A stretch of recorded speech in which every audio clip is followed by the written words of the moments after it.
안녕하세요. 오늘도 여러 가지 사연을 통해 인생을 배우고 있는 평범한 주부입니다. 여기 주로 올라오는 사연들이 결혼에 대한 이야기잖아요. 내 피가 섞인 가족들하고도 종종 맞지 않아서 고통스러울 때가 있는데 피 한 방울 섞이지 않은 사람들이 결혼으로 새로운 가족이 되어 생기는 갈등도 참 무시할 수가 없는 것 같아요. 저희 집도 예전에 그런 일을 겪은 적이 없는데 동생의 결혼으로 제부가 들어오면서 집안에 잡음이 생긴 일이 있었어요. 저는 이제 막 40대의 초입에 들어선 평범한 가정주부입니다. 저는 제 나이대 사람치고는 결혼이 좀 이른 편입니다. 고등학교 졸업하고 겨우 한 해 정도 직장 생활하고는 곧장 지금의 저희 남편과 결혼했거든요. 20대 초반에 이르게 결혼해서 벌써 두 딸아이가 대학생이 되었습니다. 제 친구들 아이들은 아직 거의 중학생인지라 넌 애들 다 키워놓고 이제 남은 인생 즐길 일만 남았다며 우스갯소리처럼 부러워하기도 해요. 저희 남편은 저랑 나이 차이가 조금 있는 편입니다. 7살 차이가 나서 지금은 40대 후반의 아저씨가 되었습니다. 저랑 제 여동생들도 나이 터울이 있는 편이라 제 동생들은 남편을 형부라기보다는 삼촌쯤으로 생각하며 자랐습니다. 아휴, 너 또 너희 형부랑 같이 술 마셨니? 형부 술 마시려고 하면 좀 말리라니까. 네가 같이 마시고 있으면 어째. 철 좀 들어라, 철 좀. 아, 왜? 형부랑 마시는 게 제일 재밌단 말이야. 그죠, 형부? 다 늙은 형부랑 대작도 해주고 나야 좋지. 저렇게 형부와 처제가 쌍으로 쓸개 빠진 사람처럼 실실 웃으며 제 복장을 터뜨리기도 하지만 내심 남편에게는 늘 살뜰하게 제 친정 식구들을 챙겨주어 고마운 마음입니다. 처음 결혼할 때도 그랬어요. 어릴 적 아버지께서 저희 세자매를 두고 갑작스러운 사고로 돌아가신 이후 홀어머니 밑에서 자라면서 언젠가는 제가 제 아래의 두 동생들을 건사해야 한다는 무거운 책임감을 이고 살았습니다. 제 바로 밑에 여동생은 저보다 9살이 어리고 막내 여동생은 무려 저와는 띠동갑입니다. 동생들이 원체 어리다 보니 남편이 결혼하자고 했을 때에도 동생 뒷바라지 생각이 먼저 들었어요. 당신 동생들이면 내 동생이기도 하지. 우리 둘이 힘 합쳐서 같이 키우면 뭔들 못하겠어? 짐짓 호기롭게 외치는 남편을 보며 그게 그래도 제 핏줄도 아닌데 말처럼 쉽지 않을 텐데 라고 생각했으나 남편은 고맙게도 이날 이때까지 저와 살아가며 그때의 약속을 저버리지 않았습니다. 우리 정서방이 애들 다 키워준 거지. 너희들은 형부가 너희 아버지나 마찬가지다 생각하고 잘해야 한다. 알지? 그럼 우리 형부 같은 사람이 세상 천지에 또 어디 있어? 난 형부 같은 남자 아니면 시집도 안 갈 거야. 이런 남편의 노고를 저희 친정 식구들도 늘 감사하게 생각하고 있었어요. 저희 엄마나 제 동생들이나 저보다도 제 남편을 더 따랐습니다. 아이고, 애들 엄마 겨우 갓 20 넘기고 홀랑채간 도둑놈을 이리 대접해 주시니 제가 몸둘 바를 모르겠습니다. 변죽 좋은 남편이 칭찬에 쑥스러워 너스레를 떨어도 제 동생들은 도둑놈은 무슨 앞값긴 형부가 더 아깝다며 제 형부 편만 들었죠. 그도 그럴 것이 동생들이 자라면서 아빠가 필요했던 모든 순간을 저희 남편이 대신해 주었거든요. 남편은 말 그대로 딸내 키우듯이 저희 아이들과 처제들을 차별하지 않고 살뜰히 챙겼습니다. 난 형부 같은 남자 나타나는 거 아니면 결혼 안 할 거야. 동생 나이가 30을 넘자 은근히 결혼을 재촉하던 어머니께 둘째가 딱 잘라 말했습니다. 둘째의 그 말에 그만 어머니의 입이 합주기가 되었죠. 저희 집 여자들한테 형부 같은 남자는 그야말로 최상급 신랑감의 상징 같은 존재였거든요. 저는 제가 저런 식으로 엄마 입을 막는구나 하며 피식 웃었죠. 동생의 말에 기분이 좋아진 남편도 곁에서 한마디 거들었습니다. 아이고 환송해라. 저도 우리 처제 아무한테나 못 보내 어머니. 제가 어디 내놔도 부끄럽지 않은 괜찮은 녀석으로 꼭 찾아올 테니까 그때까지만 좀 기다려주세요. 그렇게 둘째도 어느덧 30을 넘기고 이윽고 결혼 정년기에 들어서게 되었죠. 그간 몇 번의 연애를 할 때마다 종종 자매끼리 연애 이야기를 쑥덕대며 공유하기는 했지만 동생은 남자친구와 결혼하기까지는 생각하지 않는 것 같았습니다.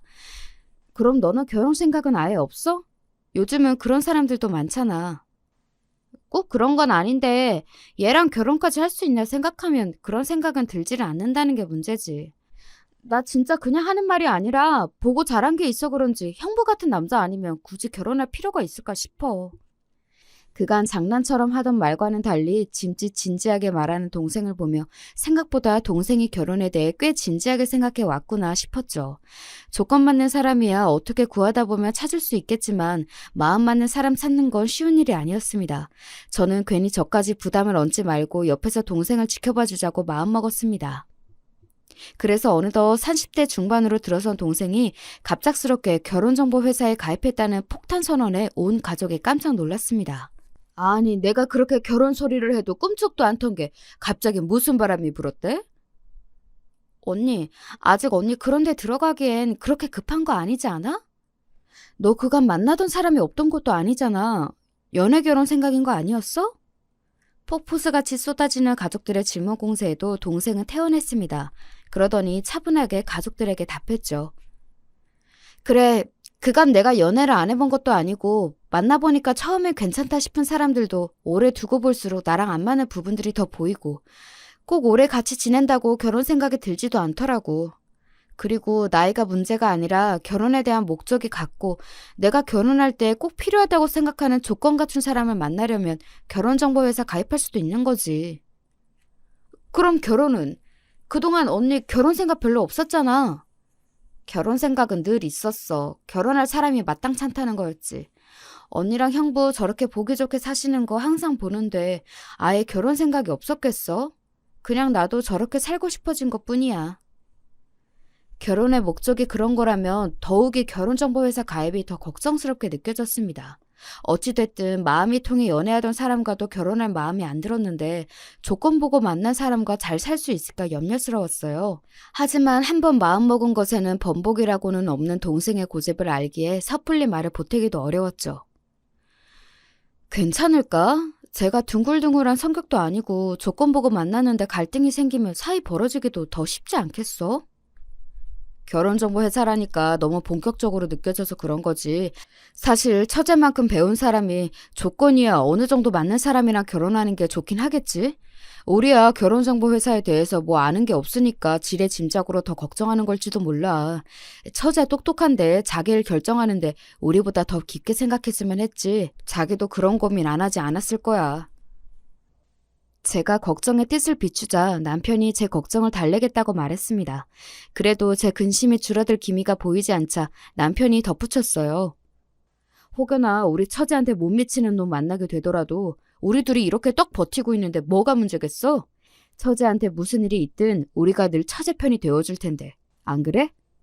듬직하게 말하는 남편 말에 그제야 조금 걱정을 덜었습니다. 그렇게 동생은 주말마다 부지런히 결혼정보회사를 통해 소개받은 상대들을 만나기 시작했습니다. 역시 조건만으로 만난 사람이 마음에까지 들기는 쉽지 않은 일이었던지 동생의 주말 나들이도 어느새 2달이 가까워져 가고 있었습니다. 그렇게 몇 달이 지났을까 동생이 온 가족을 불러놓고 말했습니다. 요즘 결혼을 전제로 만나고 있는 사람이 있어요. 상대만 갈아치우며 소모적인 선 자리를 계속하고 있는 줄 알았는데 개중 마음에 드는 사람이 있었던 모양입니다. 정말로 동생 입에서 결혼 상대에 대한 말을 듣게 될 줄은 몰랐던 저를 비롯해 온 가족이 상대에 대해 궁금해했어요. 어떤 사람인데? 얘기 좀 해봐 언니, 응?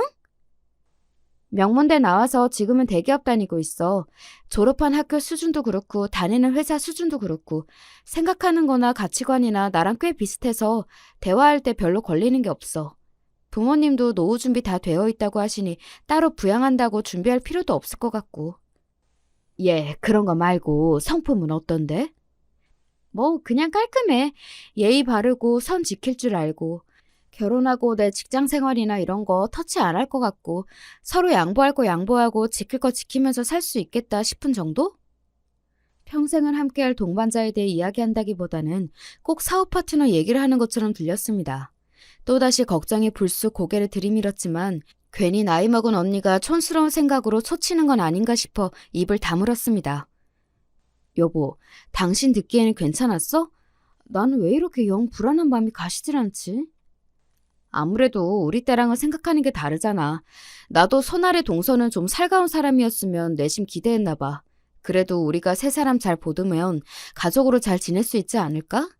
우리가 잘해야지 뭐.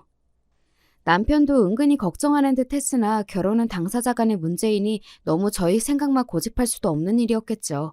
그렇게 약간의 근심 속에서 예비 제부가 저희 집을 처음으로 방문했습니다. 제부는 첫인상은 좀 차가워 보였으나 예의 바른 사람이었습니다. 저희 친정어머니께도 저희 식구들에게도 깍듯했어요. 처가댁이 될 집에 처음 방문한 것이었지만 그리 긴장한 것처럼 보이지도 않았습니다.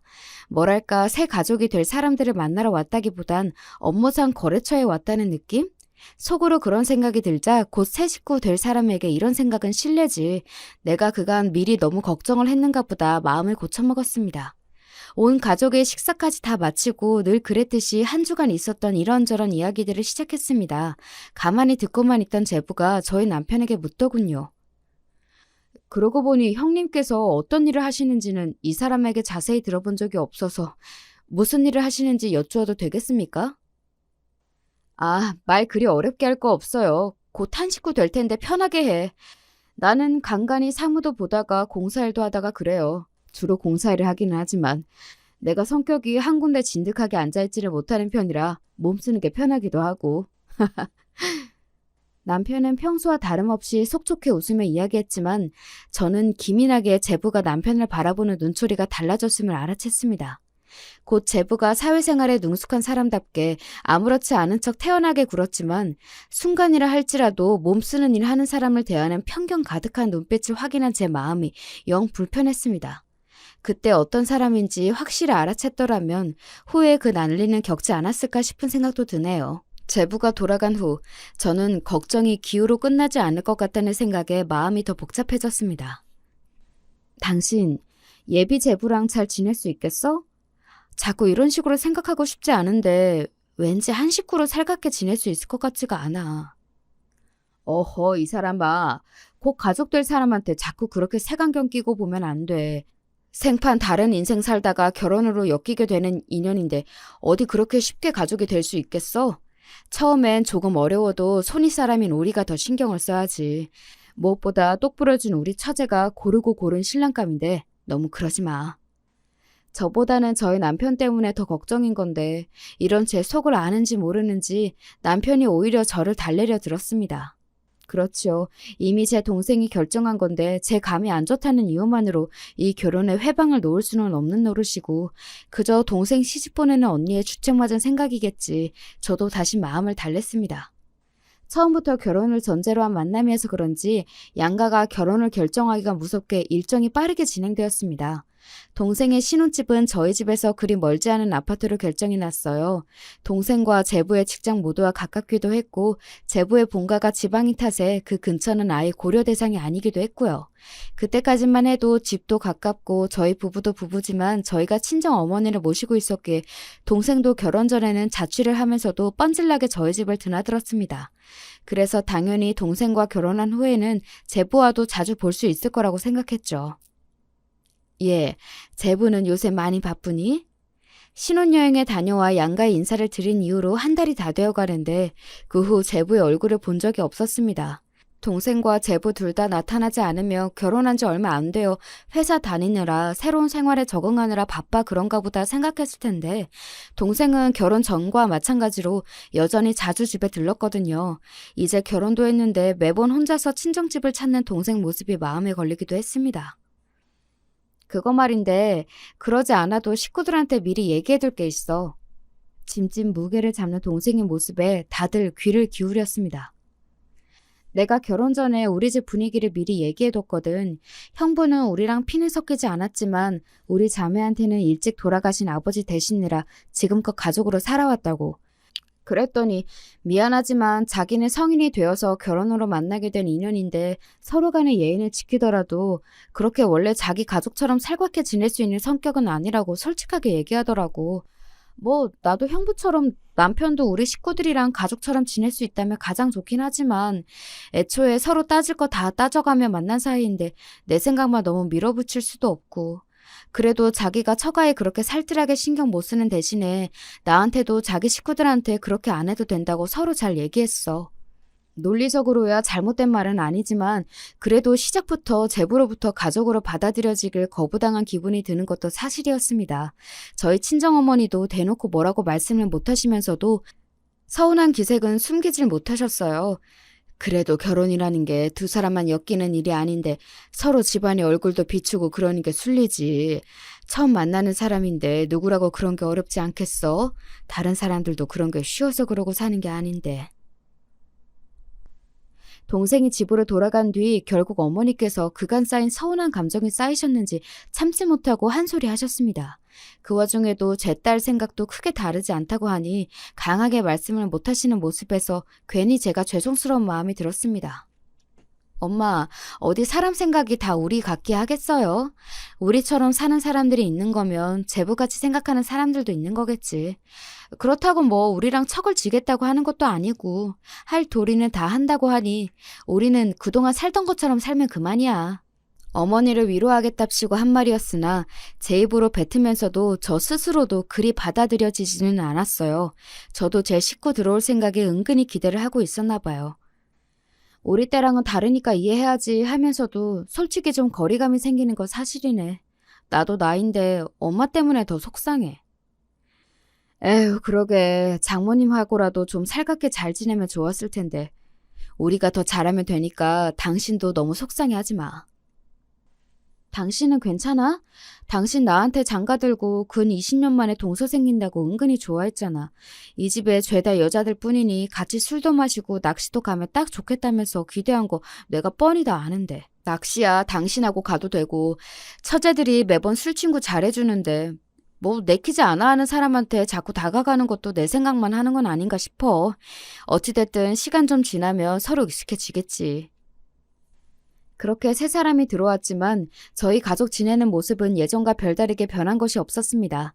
여전히 각자의 일과가 끝나면 자주 모여 저녁을 함께 먹고 서로 사는 이야기를 나누고 가끔은 처제 둘과 함께 고주망태가 되어 밤늦게 집에 기어들어온 철딱선이 없는 남편 등짝도 때려가며 여느 때와 같은 평범한 시간을 보냈죠. 그렇게 동생이 결혼하고 한 석 달 반쯤 지났을 때였을까? 여느 때처럼 주말에 엄마 밥을 얻어먹겠다고 찾아온 동생의 표정이 좋지 않았습니다.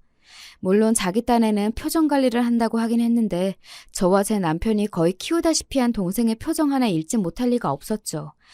무슨 일인가 서로 눈빛을 주고받은 저와 남편은 속으로 동생을 붙잡고 캐물어보자며 텔레파시를 보냈습니다. 동생이 혼자 주방 쪽으로 쓱 들어가자 남편이 제 옆구리를 쿡 찔렀습니다. 얘, 너 무슨 안 좋은 일 있는 거 아니지? 슬그머니 동생을 따라 주방으로 온 제가 슬쩍 운을 띄웠습니다. 동생은 잠시 머뭇거리더니 저도 답답했는지 이내 하소연을 하기 시작했습니다. 아니 그게 말이지 우리 남편 말이야. 얼마 전에 우리 식구끼리 가족여행 다녀온 걸로 갑자기 트집을 잡잖아. 바로 전주 주말에 온 친정 식구들이 근교의 온천으로 여행을 다녀온 일을 말하는 모양이었습니다. 말이 여행이지 하루 온천 리조트 잡아서 저녁 사 먹고 온천하고 다음날 오전에 집으로 돌아온 게 전부였습니다. 그렇게 가족끼리 짧게 쉬다 오는 건 예전부터 자주 있었던 일이라서 저희끼리는 거창하게 여행이라는 생각도 안 하고 있을 정도였죠. 왜? 우리끼리 다녀왔다고 제부가 서운해? 그런 거면 차라리 다음부터 데려가면 그만이지. 갑자기 당신도 이제 유부녀인데 그렇게 쉽게 외박을 하는 건 아닌 것 같다더니 트집을 잡잖아. 온천 다녀온다는 얘기는 벌써 한 달 전부터 한 건데 그때는 아무 소리도 안 하더니 겨우 주말 하루 다녀왔는데 그걸로 트집을 잡으니까 나도 말이 곱게 안 나와서 안 참고 질렀지 뭐. 그러니까 동생은 결혼 후 처음으로 부부싸움을 하고 그만 기분이 언짢아졌던 겁니다. 내 동생이 정말 유부녀가 되긴 됐구나 속으로 생각하면서도 덩달아 저도 제부에게 서운한 마음이 들었습니다. 우리 가족 서로 가깝게 지내는 거야 제부도 알고 있었잖아. 서로 집에 하는 건 터치 안 하기로 했다면서 갑자기 왜 그러지? 뭐 다른 걸리는 일이라도 있었어? 그럴 게 어디 있어? 사실 요새 은근히 나 친정 들락거리는 것도 마음에 안 든다는 식으로 얘기하려는 거 내가 말꼬리 잘라먹은 적이 한두 번이 아닌걸. 너 여기 자주 오면 자기 혼자 집에 있으니까 서운해서 그런 건 아닐까? 언니, 나 그렇게 개념 없진 않아. 그 사람 일찍 들어오는 날이면 나도 웬만하면 일찍 집에 들어가. 그 사람 야근할 때나 친구 만나거나 해서 늦게 들어오는 날 나도 맘 놓고 여기 온 거지. 그 사람이 나한테 아주 애틋해서 퇴근해서 집안에 마누라가 없으면 쓸쓸해하는 사람도 아니고 애초에 나도 그 사람 혼자 집에 있게 두는 일 거의 없다시피 하단 말이야. 대체 뭐가 마음에 안 들어서 저러는지 모르겠어. 그러게 차라리 대놓고 물어보는 게 낫지 않겠어? 네 성격에 그냥 담아만 두고 말 안 하는 사람 견디는 것도 보통 일 아닐 텐데. 뭘 물어도 시원하게 대답을 안 하니 그렇지 않아도 환장할 노릇이야. 남자가 꽁해가지고는 형부처럼 좀 화통한 맛이 있어야 하는데. 저도 생각에 잠겨 동생이 하는 말을 가만히 듣고 있다가 퍼뜩 뇌리를 스치고 지나가는 생각에 동생에게 물었습니다. 혹시 너 평소에 제부한테 네 형부 얘기 자주 하니? 응? 형부 얘기? 글쎄, 그랬나? 내가 만나는 사람들이 거기서 거기니까 이런저런 얘기하다 보면 당연히 형부 얘기도 했겠지? 이거구나 싶었습니다. 이건 내 짐작이긴 한데 혹시 우리 신랑이 우리 가족이랑 너무 가깝게 지내니까 그게 신경이 쓰인 건 아닐까? 어? 그거야. 자기가 나랑 결혼하기 전에도 그런 건데 뭘. 그리고 정작 자기는 우리 식구들이랑 가깝게 지내려고 하지도 않으면서 결혼하고 각자 집은 각자 챙기자고 먼저 말 꺼낸 것도 그 사람이고. 그런데 설마 그러겠어? 그거야. 처음 결혼해서 뭘 모를 때 한 말이잖아. 그래도 사람 사는 게 그렇게 무 잘해도 딱 잘할 수 있는 게 아닌데 처음에야 어떤 생각을 가지고 있었는지 몰라도 같은 사위인데 한쪽은 아들처럼 지내고 있으면서 자긴 남처럼 지내면 그것도 좀 그렇지. 아니, 내가 뭐 그렇게 지내라고 했어? 지 좋아서 그렇게 지내놓고? 그리고 그게 마음에 안 들면 자기도 나 친정 올 때 같이 따라오면 될 일 아니야? 무슨 일을 그렇게 복잡하게 만들고 혼자 궁에 있대? 이유도 제대로 모르고 다퉜던 기억이 떠올라 부하가 치밀어 올랐는지 버럭 화를 내는 동생을 달래며 저는 말했습니다. 그러니까 자기가 제 입으로 한 말이 있는데 이제 와서 어울리려고 들면 저도 민망하지 않겠어? 사람들이 너처럼 그렇게 하고 싶은 말 다 하고 사는 것도 아니고 진작 어울리고 싶은 마음은 들었는데 먼저 운을 떼기가 민망스러워서 못하고 있을 수도 있지. 그러지 말고 둘이 잘 얘기해서 풀고 다음에 집에 올 땐 제부랑 같이 와. 언니가 맛있는 거 해줄게. 참나 뭐 이쁘다고 언니가 맛있는 것까지 해먹여. 툴툴대면서도 제 남편 챙겨주려는 언니 덕에 기분이 좀 풀어졌는지 뒤끝 없는 성격답게 동생이 다시 헤헤거리기 시작했습니다. 그렇게 저녁에 제 형부와 반주까지 한 잔 걸친 동생은 기분 좋게 집으로 돌아갔습니다. 그 다음 주말 동생은 정말로 제부를 데리고 저희 친정집으로 왔어요. 동생은 주방에서 제부 좋아한다는 음식을 준비하던 저 옆에 슬쩍 오더니 소곤거렸습니다. 언니 말이 맞았나 봐. 혹시 나 혼자 친정으로 가서 기분이 안 좋았던 거냐고 하니까 안 그런 척하면서 근처에 사는데 매번 나 혼자만 가는 게 좀 그랬다잖아. 아니 그럼 진작 저도 따라오던가. 좀 민망했을 수도 있지. 너무 그러지 마. 그래도 같이 오자니까 잘 따라온 것 같구만 뭘. 그러니까 말이야. 괜히 저가 저 할 말 제대로 못하니까 엄한 사람 트집 잡고 말이지. 그나저나 나는 같이 살면서도 눈치 못 챘는데 언니 진짜 대단하다. 잠깐 듣고 바로 알아채고. 역시 베테랑 주부는 뭐가 달라도 다르다는 건가? 이 언니가 결혼 생활 20년 꽁을 한 게 아니란다. 얼른 가서 밥이나 먹어. 제 남편과 화해한 게 기분 좋았던지 재롱을 떠는 동생에게 맞장구를 쳐주며 제 기분도 꽤 좋아졌어요. 결혼 초에 제부에게 서운했던 마음도 덩달아 풀리는 기분이었습니다. 남편이 했던 말처럼 손윗사람인 제가 먼저 제부에게 다가갈 걸 하는 마음도 들었습니다. 이렇게 자주 섞이다 보면 곧 제부와도 더 가까워질 수 있겠지 싶었습니다. 그렇게 매주 주말 제부는 동생을 따라 저희 집에 꼬박꼬박 들리기 시작했습니다. 제부는 여전히 살가운 성격은 아니었지만 그렇다고 딱히 튀는 것도 없이 저희끼리 하는 말도 잘 듣고 있었고 저희와 함께 보내는 시간을 불편해하는 것 같지도 않았어요. 동생도 이런 제부의 변화가 퍽이나 기꺼웠던지 전보다 제 시댁 어른들께도 자주 연락드린다고 했습니다. 비록 시댁이 지방이라서 저희 집에 오는 것처럼 자주는 아니지만 종종 제 남편과 함께 시댁을 방문하기도 했습니다. 사람이 오는 게 있으면 가는 게 있는 도리인지라 제부가 저희와 어울리기 시작한 만큼 자기도 시댁 식구들과 예전보다 더 잘 지내봐야겠다 싶었던 모양입니다. 제법 며느리 티가 나는 동생을 보면서 저와 남편도 한시름 덜었습니다. 시댁은 잘 다녀왔어? 사돈 어르신 내외 모두 건강히 잘 지내시지? 그럼 잘 다녀왔지. 건강히 잘 계셔. 시부모님의 안부를 전하고는 닿지 않게 생각에 잠기는 동생의 모습이 의아해 동생을 쳐다보았습니다. 언니, 원래 시댁이 이렇게 어려운가? 왜, 갔더니 눈치 보여? 네가 눈치 준다고 또 눈치 보는 성격은 아닌데 말이지. 그래도 시부모님은 좀 다르지? 제가 짐짐 농담처럼 얘기하자 동생은 그간 꽤 담아놨던 모양인지 주절주절 설명을 하기 시작했습니다. 아니, 두 분 다 점잖으신 분들이라 나 며느리라고 뭐 시켜 먹으려고 들지도 않으시고 나 거기 내려가도 손 하나 까딱 못하게 하셔. 근데도 이상하게 분위기가 편치는 않단 말이지. 내가 새로 들어온 사람이고 며느리도 결국은 다른 집 자식이라 그런가 치려고 해도 당신 아들한테도 그렇게 살갑지가 않으신 것도 같고. 제부는 외아들입니다. 외아들 혼자 외지로 보내고 처가 근처에 살면서 내심 사돈 어르신 내외께서 섭섭하지는 않으실까 걱정하던 차에 걱정과는 전혀 다른 이외의 이야기에 조금 놀랐습니다. 왜? 집안 분위기가 별로 안 좋은 것 같아? 분위기가 안 좋다기보다는 서로 그렇게 크게 애정이 없어 보이는 느낌? 아, 이걸 뭐라고 해야 하지? 분명히 서로 무례하게 구는 거 없이 선을 딱 지키는데 그 선이 너무 진하게 그어져 있는 느낌이랄까? 부모 자식 간에 좀 서먹해 보이는 것도 같고. 대충 들어도 집 분위기가 저희 집과는 사뭇 다른 듯 했습니다. 저희 집은 항상 사람이 북적이고 정신이 없거든요. 내일 일 경계가 없기도 해서 그런 점이 저로서도 가끔은 불편할 때가 있긴 했지만 저희 집은 항상 누군가와 함께 살고 있다는 기분이 드는 집입니다. 모든 가족들이 저희들처럼 사는 게 아니라는 것은 살아오면서 들어알고는 있으나 막상 저는 그렇게 살아본 적이 없어 그런 분위기가 익숙하지 않았습니다. 그래서 제부가 처음에 더 그랬나 보다. 자기 친부모님과도 거리를 두고 지내왔다면 생판 남인 처가 식구들과 초장에 선을 그었던 것도 그리 이해가 가지 않는 일은 아니었습니다. 어쩌면 제부한테는 그게 당연한 일이었을지도 모르겠다 생각하니 조금 짠하기도 했습니다.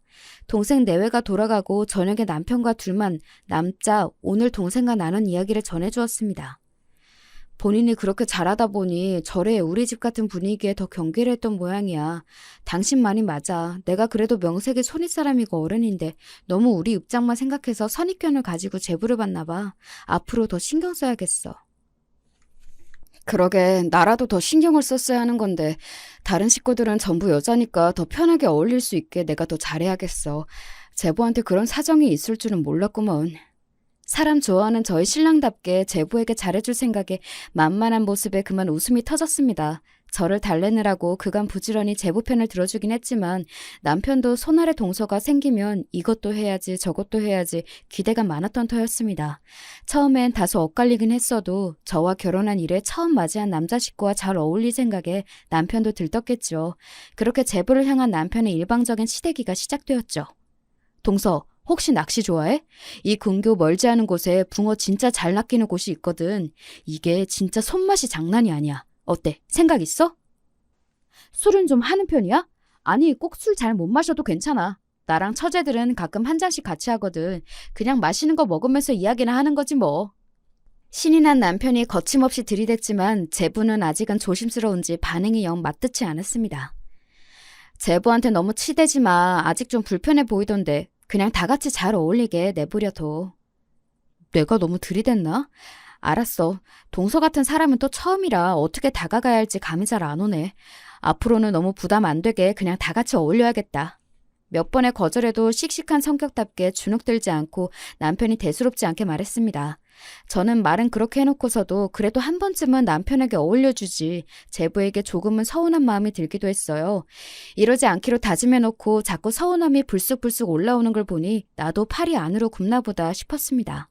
그렇게 남편은 그 이후로 따로 제부를 불러내려 들지 않고 저희 친정집 안에서만 같이 어울렸습니다.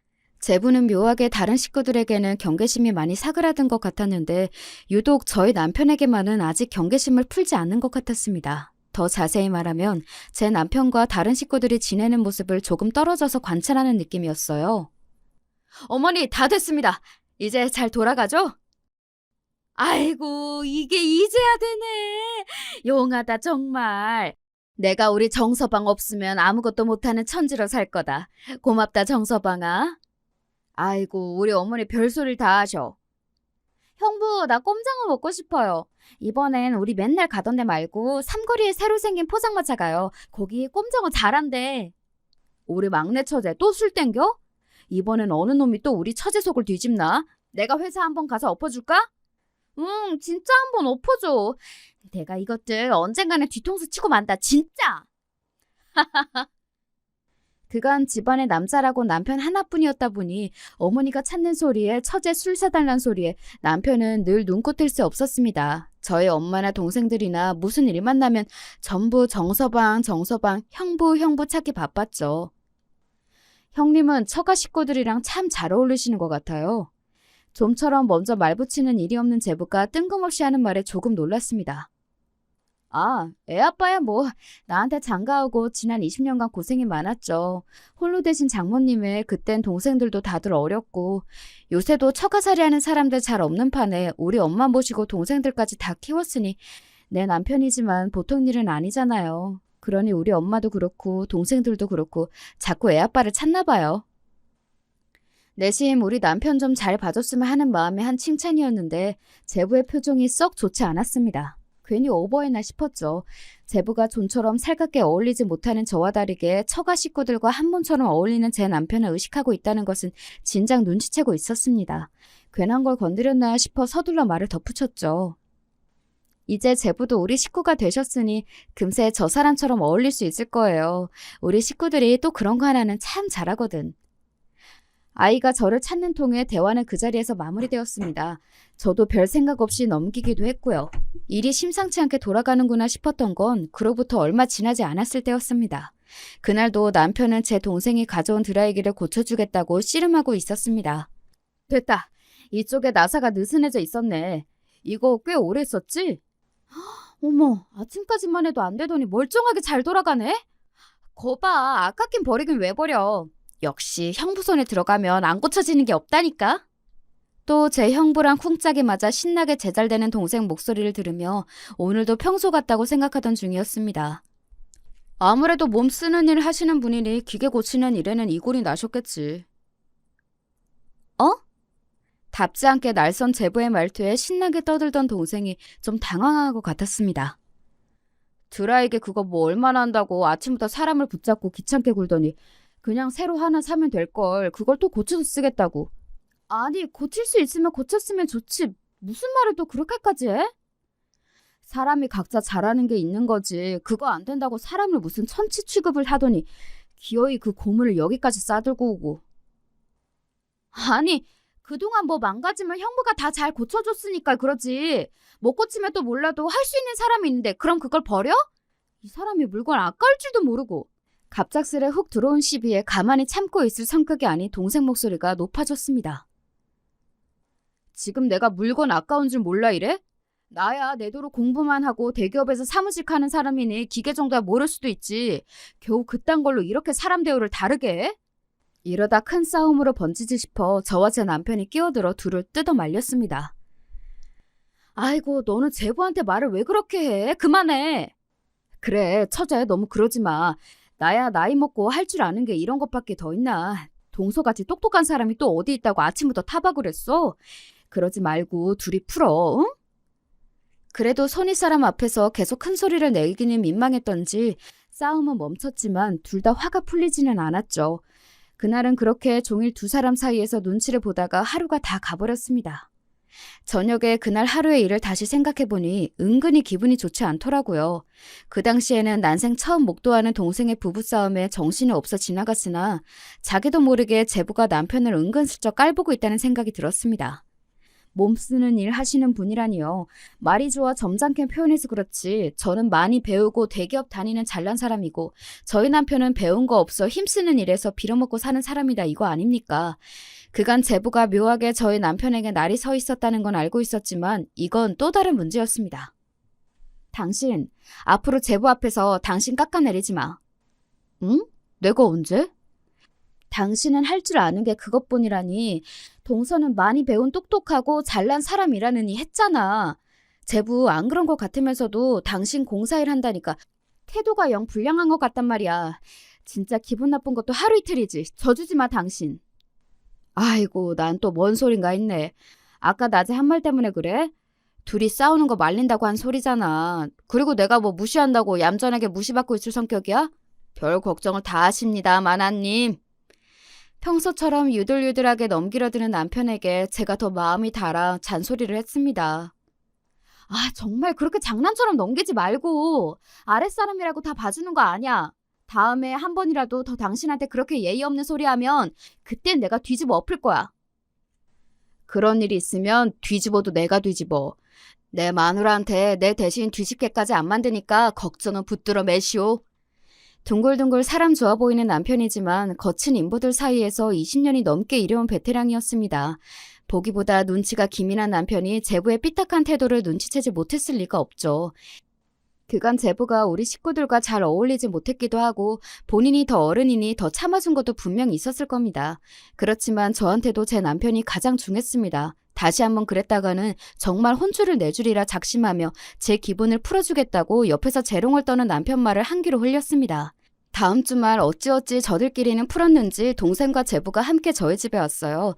제부 성격에 이번 주는 안 올지도 모르겠다 싶었는데 요상하게 저희 집을 다시 찾은 이후로 제부는 나름 성실하게 저희 집에 출석하고 있었습니다. 큰 소리 내어 미안하다는 동생을 사과해도 옆에서 그저 묵묵히 앉아서 듣고만 있는 제부 모습이 영 마음에 들지는 않았지만 가운데 끼어 곤란한 동생 입장을 생각하며 한 번 더 꾹 눌렀습니다. 식사하다 동생이 결혼하고 첫 휴가로 제부와 해외여행을 떠날 계획을 세우고 있다고 오늘 띄웠습니다. 해외 좋지. 난 언제 해외여행 갔는지 이젠 기억도 안 난다 얘. 괜스레 저까지 들뜨는 마음에 조금 과장해서 한 말에 제부가 대꾸했습니다. 해외여행 다녀오신 지 오래되셨나 봐요. 그러고 보니 지금 형님 벌이로는 애들이랑 내 식구 해외여행 나가기는 좀 부담스러우실 수 있겠네요. 그 말 한마디에 분위기가 순식간에 싸해졌습니다. 더는 안 되겠다 싶어 제가 입을 열었죠. 제부, 그런 말은 내가 영 듣기가 불편하네? 네? 제부가 우리 부부 형편을 알면 뭘 얼마나 안다고 그런 식으로 말하는 것도 기분이 썩 유쾌하지 않은데 설령 그게 진짜라고 하면 더 말을 조심해야 맞는 거 아닌가? 평소와 달리 나를 잔뜩 세운 제 말투에 제부는 물론이고 동생과 남편, 다른 식구들까지 어쩔 줄을 몰라 했습니다. 아니 저는 처형한테 드린 말씀이 아니고 내가 아니면 우리 남편 들으라고 한 소리라는 거예요? 내가 전부터 벌써 여러 번 참았는데 제부, 손이동수한테 그러는 거 아니에요. 은근히 안에서 일하는 사람, 밖에서 일하는 사람 갈라가며 얘기하던 거 내가 모를 줄 알아요? 한번 입이 터지기 시작하니 그간 담아놨던 것들이 죄다 터져 나왔습니다. 제 기세가 좀처럼 가라앉을 것 같지 않자 사방에서 저를 말리겠다고 끼어들었습니다. 여보 그만해. 제부도 그런 뜻으로 한 말은 아닐 거야. 이 사람이 정말 무슨 소리를 하는 거야. 언니 내가 대신 사과할게. 형부 정말 죄송해요. 그래 내가 듣기에도 그건 기분이 좀 나쁘네. 이번엔 이서방이 실언했네. 남편과 동생의 저희 어머니까지 집안은 순식간에 아수라장이 되었습니다. 오늘은 이런 기분으로 더는 웃는 낯으로는 못 앉아 있겠네요. 저 먼저 들어갈게요. 저는 뒤도 돌아보지 않고 저희 방으로 문을 쾅 닫고 들어왔습니다. 속상함에 베개를 끌어안고 엎드려 훌쩍이는데 슬그머니 들어오는 남편 발자국 소리가 들렸습니다. 울지마 여보, 많이 속상했어? 저가 뭔데 내 남편을 무시해? 저는 뭐 얼마나 잘났다고. 어린애처럼 소리 지르며 엉엉 우는 제 모습에 남편도 속이 상해 보였습니다. 남편도 얼마나 어처구니가 없었겠어요. 그래, 내가 괜히 집안 분위기 어지럽힐까봐 너무 참았나 보다. 당신까지 속상하게 만들었네. 다음번에는 진짜로 나도 가만히 안 있을게. 입안 그쳐, 여보, 응? 다음날 남편과 저는 제부로부터 사과의 말이 담긴 메시지를 받았습니다. 연신 전화를 걸어와 사과를 하는 제 아내와는 달리 언행에 경솔했다며 앞으로는 주의하겠다는 짧은 사과의 말에 썩 기분이 풀리지 않더군요. 말로 하긴 민망했나 보네. 제부 성격 알잖아. 무례하게 비꼴 때에는 잘만 나오던 말이 사과할 땐 안 나온대? 진짜 갈수록 마음에 안 들어. 당신 진짜로 참아주면 안 돼. 아이고 알았대도 그러네. 한동안 꼴도 보기 싫었지만 그 다음 주 중에 막내 동생 생일이 있었습니다. 언니 이번에 그냥 미룰까? 아직 저는 제부 꼴도 보기 싫었지만 중간에 껴서 괜히 제 눈치를 보는 막내 동생의 생일을 제 맘대로 미루고 싶지는 않았어요. 게다가 식구들 생일이 있는 주말에는 가급적 다들 시간을 내서 함께 케이크도 나눠 먹고 시간을 보내는 게 저희 집 나름의 전통이기도 했습니다. 아니야, 미루긴 뭘 미뤄. 괜히 언니 때문에 너까지 다 눈치를 보게 한다. 신경 쓰지 말고 하던 대로 하자. 그렇게 또다시 주말이 다가오고 온 식구가 저희 집에 모였습니다. 동생과 함께 들어서는 제 부부는 저희 부부 보기가 영 민망한 눈치였지만 굳이 그런 분위기를 풀어주고 싶은 기분은 들지 않았습니다. 제부는 일주일간 동생에게 꽤나 시달렸는지 기어들어가는 목소리로 저와 남편에게 사과했습니다. 지난번에는 제가 실언했습니다. 함부로 말하고 무례하게 군 점 사과드리겠습니다. 본인이 한 짓치곤 여전히 사과가 짧다 싶었으나 옆에서 제가 더 죄스러워하는 동생과 생일을 맞이한 막내를 생각해 마지막으로 한 번만 더 넘어가기로 했습니다. 그래요. 사과 받겠습니다. 어서 들어오세요. 그런 일이 있고 온 가족이 처음 모인 자리라 처음에는 분위기가 약간 서먹했으나 다들 부침성 있는 사람들답게 금세 분위기가 풀어졌습니다. 막내 좋아하는 음식으로 가득 차려진 생일상도 맛있게 먹고 케이크에 촛불도 불고 나니 저도 기분이 좀 풀렸죠. 언니, 간만에 한잔 할까? 평소 술을 좋아하진 않지만 분위기 풀어보겠다고 무진 애를 쓰는 생일 당사자의 노력을 외면할 수 없어 온 가족이 술 한 잔씩 주거니 받거니 하게 되었습니다. 어머니는 피곤하다며 먼저 들어가 쉬시고 말술인 둘째 동생과 제 남편은 벌써 흥이 올라 신나게 술판을 벌였습니다. 저는 막내와 홀짝이며 대작을 하고 있는데 맞은편의 제부가 벌써 고개를 끄덕끄덕 하고 있더군요. 아무래도 술이 약한 모양이었습니다. 저 사람 앞으로 술 먹이면 안 되겠네 생각하고 있는데 갑자기 제부가 고개를 휙 쳐들고는 제 남편을 찾더군요. 감이 심상치 않았습니다. 이 집안 식구들은 전부 형님이 참 대단한 사람인 것처럼 굴던데 형님 참 좋으시겠어요. 처제와 기분 좋게 술잔을 기울이던 남편이 당황해서 제부를 쳐다보았습니다. 또다시 제 남편이 사고를 칠까 걱정된 동생이 제부 입을 막으려 들었지만 소용이 없었죠. 이 사람이 술을 마시려면 곱게 마실 일이지. 당신 나중에 후회할 소리는 아예 할 생각 마. 내 입으로 내가 얘기하겠다는데 네가 왜? 아니 너도 그래. 그래도 내가 네 남편인데 편을 들려면 내 편을 들어야지. 그저 형부. 네 말대로 형부지 진짜 아버지도 아니잖아? 이 사람이 진짜! 기겁을 하는 제 아내를 본체도 안 하고 제부가 말했습니다. 형님, 제가 어디 가서 이렇게 대우받을 사람이 아니에요. 배운 거 많아 직장 좋아. 형님같이 일용직이나 하면서 먹고 사는 사람보다 못한 취급 받을 사람이 아니라는 겁니다. 제가 이렇게 엮여서 그나마 형님이랑 마주 앉아 밥도 먹고 하는 거지. 이 사람 아니면 형님 같은 사람하고 이러고 있을 사람이 아니에요. 제부, 지금 무슨 소리 하는 거예요? 이런 사람이라니? 처형이야 남편이니까 감싸려고 하시는 건 알겠는데요. 솔직히 제가 뭐 그렇게까지 못할 소리 한 것도 아니지 않습니까? 아니 사람이 급이라는 게 있잖아요. 안 그래요? 형님이 한번 말씀해보세요. 나이 잡수실 만큼 잡수신 분이니 형님이 더 잘 아실 거 아닙니까? 돈 못 버는 가장이 어디 가장입니까? 남자가 능력 없으면 죽어야지. 안 그래요? 짐작은 하고 있었으나 술김에 거르지도 못하고 내뱉는 제부의 적나라한 사고방식에 그만 질려버리고 말았습니다. 사랑 금 나누는 인간이라는 건 애초에 알았지만 저 무례하게 짝이 없는 언동에 폭발하기 일보 직전이었어요. 그때였습니다. 하! 남편이 코드숨을 쳤습니다. 너 말 잘했다. 내가 그간 너 어디까지 가나 한번 지켜보고 있었는데 오늘 아주 바닥을 보이는구나. 내가 공사일 한다니까 정말 하루 벌어 하루 먹고 사는 막노동꾼이라도 된 줄 아나 본데 내 재산이 200억이 넘는다. 남편 말에 이게 무슨 소리인가 싶은지 제부 눈이 튀어나올 듯 했습니다. 우물 아래서 천지분간도 못하는 개구리인 줄은 알았지만 몸 써서 일한다니 다 쪼들리는 사람 같던? 너같이 좀 배업다시고 사무직하는 월급쟁이들이야 알턱이 있나. 내 회사에서 내가 피땀 흘려 일하겠다는데 잘리면 그만인 월급쟁이 주제에 감히 누굴 무시해? 집안을 쩌렁쩌렁 올리는 남편의 호통에 제부는 술이 번쩍 깬 것 같았습니다. 아니 분명 전에 공사일 하신다고. 그래 한다 공사. 내 공사장에서 내가 일하겠다는데 네 놈이 뭐라고 말을 얹어? 네 말대로면 내 재산이 네가 버는 돈의 수십 배는 될 테니 네 놈도 어디 한번 내 앞에서 죽은 듯이 엎드려봐라. 더는 참을 생각이 없는 남편의 호령에 그제야 저가 실수했다 싶었는지 제부가 허둥지둥 주변을 둘러보았으나 그 자리에 제부의 편은 아무도 없었습니다. 설령 내가 정말로 하루 벌어 먹고 사는 일용직이라도 그따위로 얘기하는 건 아니지. 그렇게 사람 금 나누는 게 얼마나 천박한 짓인지 모르나 본데 그거 네가 아니라 네 부모님 가족들 얼굴에 똥칠하는 거야. 남들보다 좀 더 배웠으면 옳게 쓸 생각을 해야지. 그따위 썩어빠진 대가리로 무슨 큰일을 하겠다는 건지. 남편은 저와 결혼한 무렵 시부모님으로부터 가업인 건설회사를 물려받아 20년간 성실히 회사를 키워나갔습니다. 단순히 대표라고 책상 머리에만 앉아있지 않고 현장에서 일하기를 게을리하지 않은 덕에 대기업이 아님에도 업계에서 제법 인정받는 회사로 성장시킬 수 있었어요. 그런 남편의 노고가 고작 저런 경솔한 인간에게 폄하당한 것이 저 또한 용서할 수 없었습니다. 내 남편 이런 꼴까지 보이며 제부랑 더는 길게 말하고 싶지 않네요. 이만 나가주세요.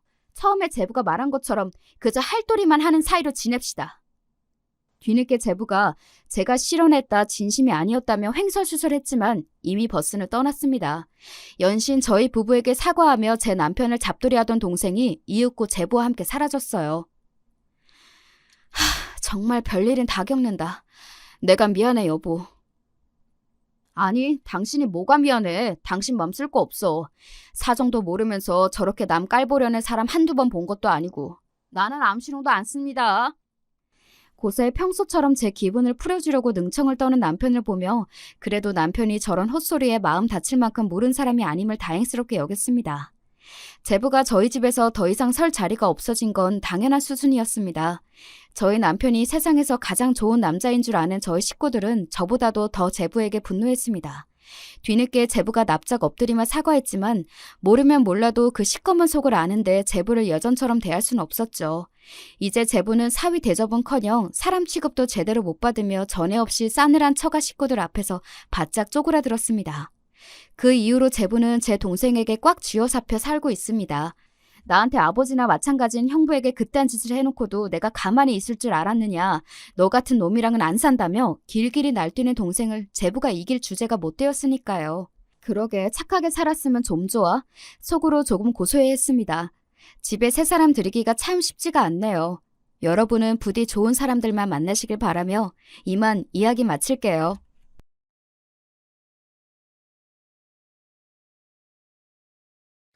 안녕하세요. 저는 최근 엄마를 일찍 보내고 슬픔을 추스리고 있는 40대 여자입니다.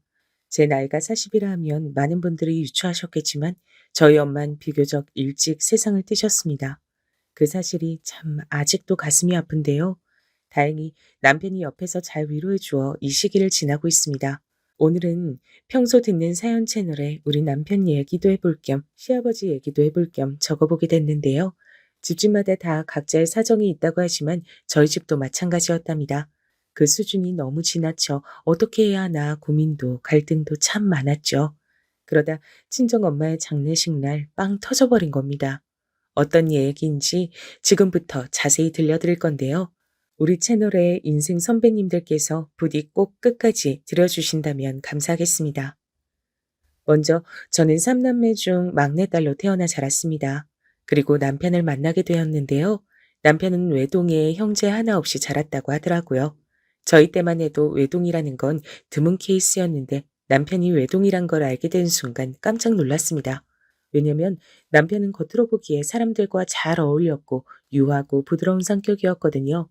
전 음식점 서빙 아르바이트를 하다 남편을 만났고 남편은 당시 음식점을 운영하고 있는 상황이었어요. 사장으로서 무척이나 직원들에게 대우가 좋았죠. 그래서 혼자 남편을 짝사랑하면서도 외동이라는 건 생각지 못했죠. 그런데 그 외동이란 것이 남편에겐 다른 의미였나 봅니다. 난 형제 없이 자라 많이 외로워서 그런가 꿈이 가정을 꾸리는 거야. 그게 당신과 함께였으면 좋겠어. 나랑 결혼해 줄래? 남편의 프로포즈도 이런 내용이었거든요. 남편은 외로움을 잘 타는 성격이었는데 저는 저와는 반대인 그런 점이 인간적으로 느껴져 오히려 좋았고 프로포즈에도 화답하여 시집을 가게 됐습니다. 결혼 생활은 대체로 행복했어요. 남편과 저의 사이는 아무 문제 없었죠. 그런데 남편의 아버지, 즉 저희 시아버지 되실 분이 문제라면 문제였답니다. 결혼 초기엔 별로 이상한 점을 크게 느끼지 못했었는데요. 저희가 허니문 베이비로 아이를 일찍 낳고 결혼 생활을 하면서부터 시아버지가 이상하다는 걸 느끼게 됐어요. 발단은 시어머니의 돌연사였습니다. 시어머니께서 암으로 투병을 길게 하시다 어렵게 완쾌를 하셨어요. 저도 당시 어머니를 옆에서 간호하며 재발하지 않기를 얼마나 기도했는지 모릅니다. 그런데 갑자기 어느 날 어머니께서 급성 심근경색으로 세상을 뜨고 마신 것이었죠. 아가, 내가 너한텐 참 고맙고 미안하다. 너 같은 며느리 얻은 것만으로도 큰 복이라 생각했는데 우리 정태가 너한테 말 안 해도 많이 기대고 의지하고 있어. 알지? 늘 여장부같이 씩씩하고 든든한 네가 우리 아들 좀 많이 지켜주려무나. 네, 어머님 그럴게요. 걱정하지 마세요. 근데 왜 오늘 그런 말씀을 하시는 거예요? 전날 저희 시어머니께선 자신의 죽음을 예감이라도 하신 것인지 이런 말씀을 남기셨는데 그게 어떤 징조였나 봅니다. 다음날 저도 시어머니께서 그렇게 병원에 옮겨지시고 장례식이 열릴 줄은 상상도 못하고 있었으니까요. 너무 갑작스런 이별이었습니다. 황망함에 젖어 남편도 저도 물도 제대로 못 마실 만큼 너무나 힘들어했죠. 시어머니의 장례를 치르고도 모두가 침울한 분위기였습니다. 생전 시어머니께서 잘해주셨던 게 많이 생각나 유품을 정리하면서도 자꾸 눈물이 나더군요. 제가 하도 울어 결국 갓난쟁이 딸을 친정엄마가 데리고 가셨고요. 시어머니는 제가 시집을 올 때부터 제게 고운 며느리가 들어왔다며 잘해주신 분이었어요. 사실 남편의 집안에 비해 저희 집이 많이 기운 편이었고 저 또한 큰 배경이 없었답니다. 고졸에 음식점 설거지, 서빙, 그런 알바들을 전전하며 살았던 사람이었고요. 친정이 시골에 있다 보니 배움의 기회도 짧았던 것 같고 저 역시 공부에 딱히 흥미가 없었거든요. 근데 그런 저를 받아주시며 이토록 환대해 주시니 제가 더 잘해야겠다라는 마음이 절로 생기더라고요.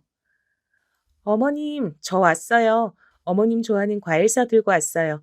어머님 댁이랑 저희 집이 가까우니 너무 좋은데요? 이렇게 좋을 줄 알았으면 진작 이사 올 걸 그랬어요. 아이고, 추운데 과일을 들고 여기까지 손이 다 빨개졌잖니. 얼른 그거 내려놓고 이리 와서 온기 좀 쐬라. 엄마가 난방 틀어줄게. 시어머니는 제게 있어 제2의 엄마였답니다. 친정엄마도 제게 물론 혈육이니만큼 애달프고 소중한 존재였지만 막상 결혼을 하니 오갈 기회가 별로 없었는데 그 적적함과 외로움을 시어머니께서 채워주셨죠. 반면 시아버지는 제게 큰 관심이 없으셨어요. 뭐랄까요? 늘 밖으로 돌기 바쁘셨고 제가 어쩌다 마주친 날엔 항상 술에 만취해 계셨으니 대화를 나눌 시간이 없었어요. 그나마 명절이 되면 온전한 정신으로 앉아 있으시긴 했는데 그마저도 몇 마디 주고받다 갑자기 소주를 까 혼자 벌컥벌컥 마시며 자기 얘기만 주구장창 늘어놓으셨습니다. 듣는 게 곤혹이었죠. 그러다 이런 일도 있었습니다. 아직도 이 일이 생각나는데요. 아마도 추석날이었을 거예요. 술에 취한 시아버지가 혀가 꼬인 발음으로 인생 수업을 해주겠다며 얘기를 꺼낸 거였고 그 말에 분위기가 약속한 듯 서늘해졌죠. 아니, 그러니까 내가 말이다. 얼마나 이 집안을 일으키기 위해 고생이었는지 아니? 이 가난한 집구석 옆에 내는 집안일밖에 안 하지.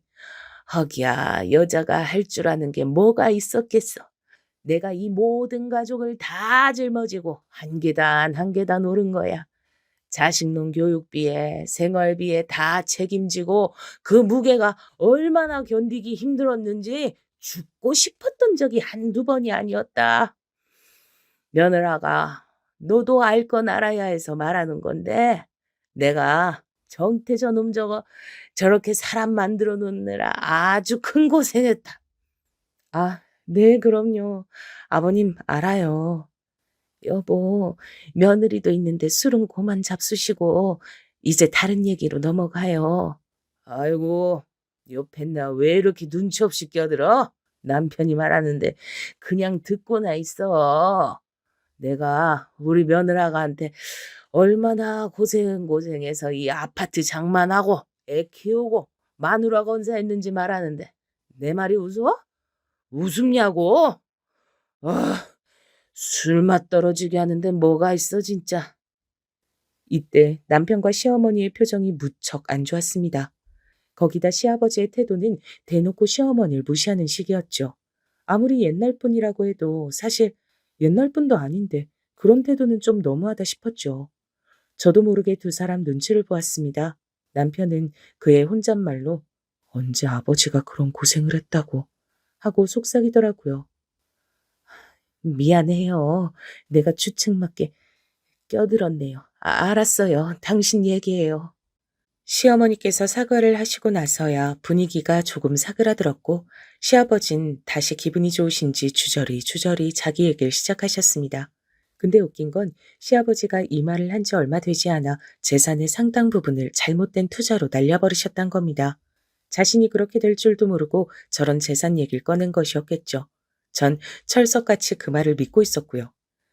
만약 이때 제가 남편이 어린 시절 어떤 일을 겪었고 시어머니께서 어떤 고초를 당하셨는지 알았다면 가만히 있진 않았을 겁니다. 저라도 나서 한마디 했을 테죠. 하지만 그 시절 아무것도 몰랐던 전 대단하시다며 그저 시아버지를 추켜 세우기 바빴어요. 그게 너무 후회되네요. 저는 남편의 어린 시절에 대해 아무것도 몰랐답니다. 남편에게 물어보면 남편은 이런 식이었어요. 아, 남들 다 잘하는 것처럼 평범하게 자랐지 뭐. 그래도 외동이니까 귀한 대접 받으며 자랐던 것 같아. 형제가 많은 집보단 대화가 좀 없긴 했지만. 그래, 나는 당신이 이렇게 부드러운 성격인 건 어머니 닮아 그런다고 생각했는데, 그래서 집안 분위기도 되게 화목할 줄 알았어. 저는 시아버지가 제 생각과는 다른 분이었다고 말하고 싶었습니다. 그래서 저렇게 말을 띄웠는데 남편은 아무 대답도 없었어요. 시어머니와 같은 표정으로 그냥 땅바닥만 쳐다봤죠. 시어머니의 장례를 치르고 유품을 정리하면서 처음으로 오랜 시간 시아버지와 함께 있게 됐는데요. 그 이유는 시아버지가 외롭다고 하셨기 때문입니다. 시어머니도 가고 혼자가 되니 외로워서 견딜 수가 없다고 하시더군요. 밤에 잠이 안 오니 소주만 먹는데, 어휴, 이것도 하루 이틀이지 아무것도 못하겠어. 아무것도 못하겠다고. 며느라가 너라도 와서 좀 말동무라도 되어주려무나. 응? 늙은이 불쌍한 거 생각해서라도 나 정말 어렵게 부탁하는 거다. 네, 알겠어요, 아버님. 제가 갈게요. 저는 당시 정말 시아버지가 가엾고 불쌍해서 시댁으로 넘어간 거였답니다. 그것도 친정 엄마에게 맡겨둔 갓난 아기를 다시 받아들고서요. 몸도 아직 회복된 지 얼마 되지 않았는데 저리 말씀하시니 어쩔 수 없더라고요. 다만 남편은 회사를 다녀야 했기에 남편은 그대로 집에 두었죠. 남편은 제가 시댁으로 넘어간다 하자 굳이 꼭 가야 해? 당신이 안 가도 괜찮아. 우리 아버지 저러시다 말 거야. 라며 냉담한 반응을 보였는데 전 구태여 괜찮다며 넘어갔죠. 아니야. 그래도 아버님이 내가 필요해 부르시는 건데 가야지. 라고 말하면서요. 그런데 가자마자 일주일 만에 후회가 됐습니다. 시아버지는 그때부터 제게 온갖 심부름, 술 시중부터 시작해 잡일들을 떠맡기기 시작했어요. 갓난 아기도 겨우 키우고 있는 저한테요.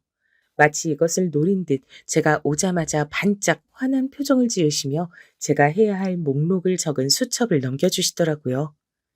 이대로만 쭉 하면 된다. 뭐 어려울 것도 없어. 집이 큰 집도 아니고 세탁기 돌리고 청소기 돌리고 뭐 먼지 같은 거나 쓸고 닦으면 되고 내 밥 아침이랑 저녁 정도만 차려놓으면 된다. 아, 근데 매일 같은 반찬 먹는 건 별로 안 좋아하니까 그건 네가 알아서 잘 분간하고 아무튼 며느라 잘해줄 수 있지? 너만 믿는다. 그리고 고맙다. 우리 며느라가 밖에 없어. 아, 네. 근데 나가시게요? 옷차림이 나가시는 차림이네요.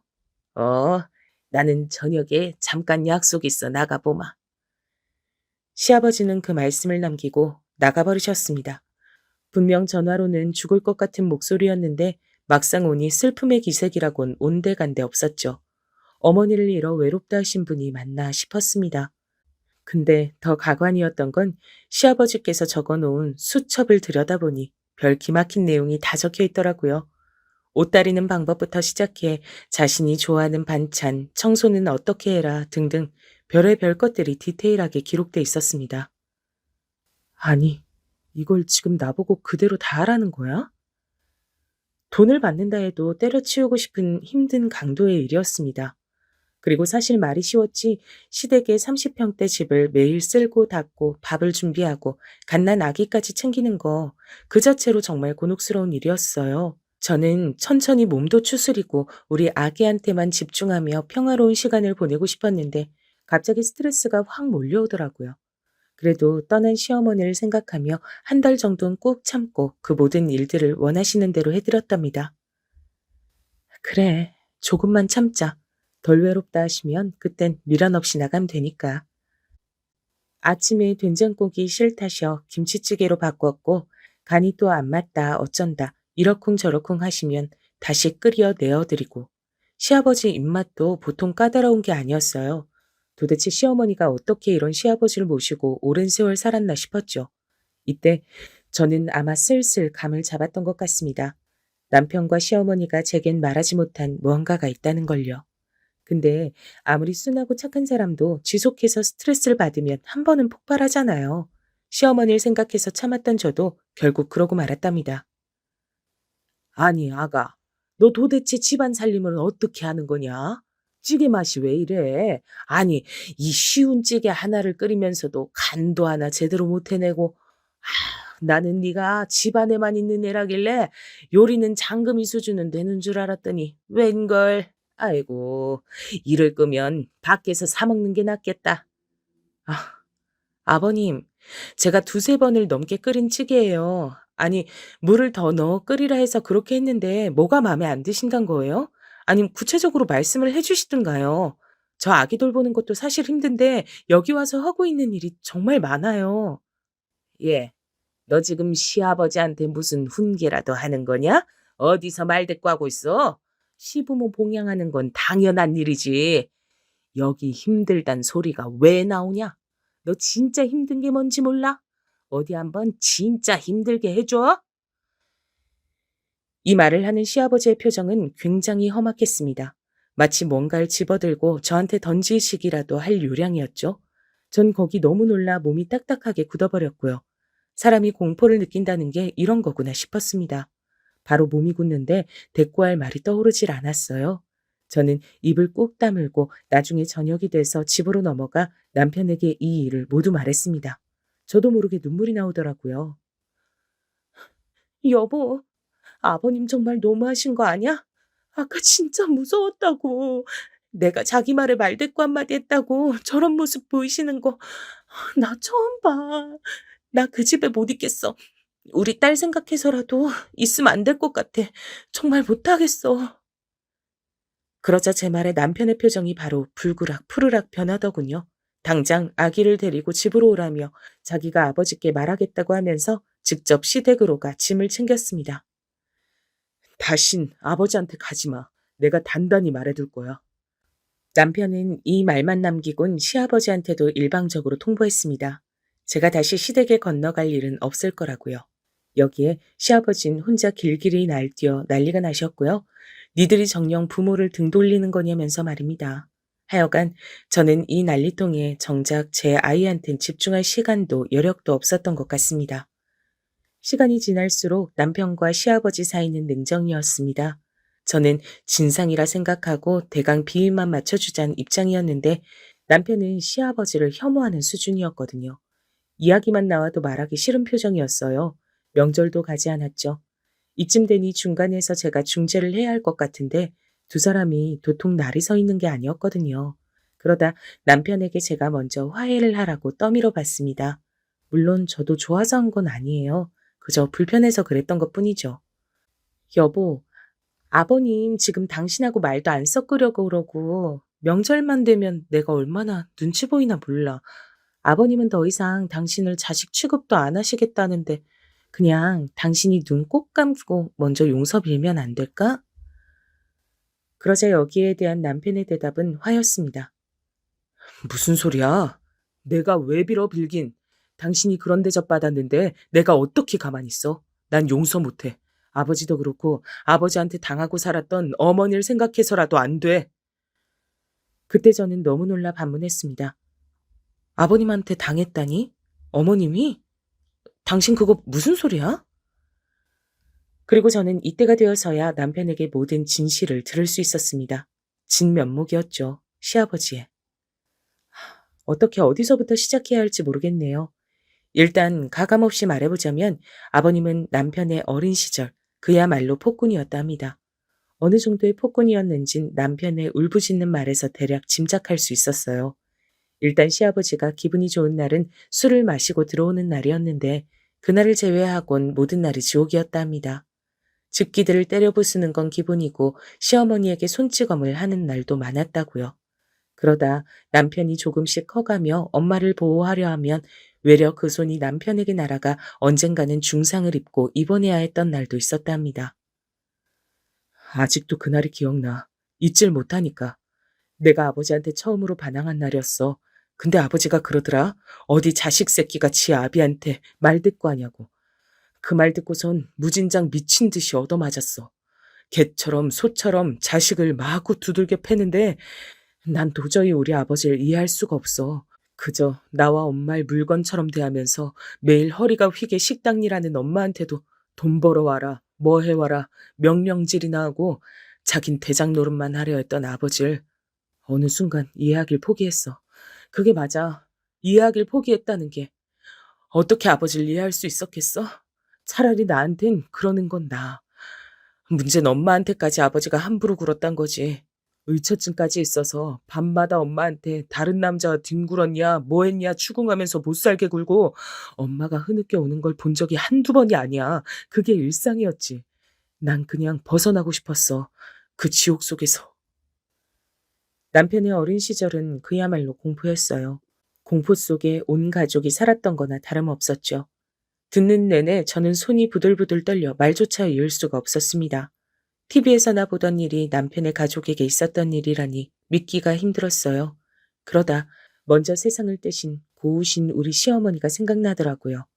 우리 시어머니는 도대체 얼마나 많은 한을 품고 세상을 뜨셨을까요? 그 생각에 눈물이 떨어지고 가슴이 미어지더라고요. 그리고 시어머니가 돌아가시기 전날의 기억이 떠올랐죠. 시어머니와 제가 단둘이서 대화를 나누었다고 했잖아요. 당시 전 시어머니께 아버님도 좋으신 분이니 걱정 말라는 말을 전했는데요. 이때 시어머니의 표정이 조금 묘하셨습니다. 어떤 슬픔이 깃들어 있는 표정이었달까요? 저에게 하고 싶은 말씀이 많으신데 못하고 계시는 그런 느낌. 촉이라면 촉이지만 전 그런 느낌을 받았습니다. 이제는 왜 그때 시어머니께서 제게 입 뻥끗 한번 하실 수 없었는지, 그런 표정이셨는지 다 알게 됐죠.